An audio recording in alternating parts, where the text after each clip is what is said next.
today we're going to bring a turf gun. Everything you see in here is included, including a lot of samples. If you guys can see, if you're going to make yourself a carpet, you can do various colors as it is. As a starting kit, they give you this. This is not attached to it. You got to manually do it. They give you, if you guys get Phillips, they give you a little tools to actually Allen wrenches to fix it in case you have to tighten up some of the areas. And this is actually to pass some of the threads. A little wrench. And on top of that, they give you the backing of the actual carpet. If you guys can see, already has the silicone drops to begin with.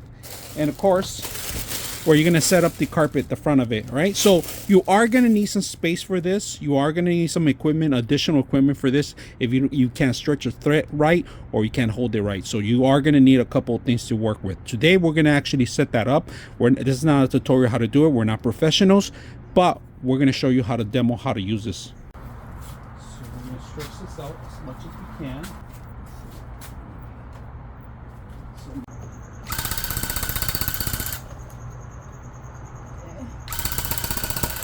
Got stuff. Oops.